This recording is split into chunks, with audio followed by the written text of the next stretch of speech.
સુરેન્દ્રનગર લોકસભા મત વિસ્તારમાં બેઠકો યોજાઈ। ચારે તાલુકામાં ઉમેદવારોની ઉપસ્થિતિમાં મોદી પરિવારની સભા। દરેક બેઠકોમાં મોટી સંખ્યામાં કાર્યકરો બેઠકમાં જોડાયા। 5 લાખથી વધુની ભવ્ય લીડ સાથેનો જીતનો આશાવાદ વ્યક્ત કર્યો।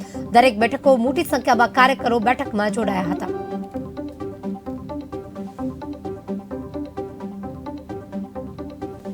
આજરોજ ધોલેરા, ધંધુકા અને બરવાળા 3 તાલુકાની અંદર ચૂંટણી પ્રચાર રહ્યો હતો અને લોકસભાના લોકલાગેલા ઉમેદવાર ચંદુભાઈ સિહોરા, ધારાસભ્ય કાળુભાઈ ડાભી તેમજ નઘોઈ ગામની અંદર તાલુકા પંચાયતના પૂર્વ ચેરમેન અને જિલ્લા પંચાયતના પૂર્વ ચેરમેન 70 ભારતીય જનતા પાર્ટીમાં જોડાય અને પ્રચાર પ્રસાર શરૂ કરવામાં આવ્યો હતો।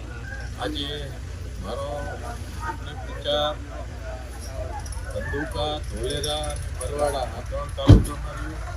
લોકોની મેળો, લોકોનો ઉત્સાહ જબરજસ્ત જણાઈ રહ્યો છે।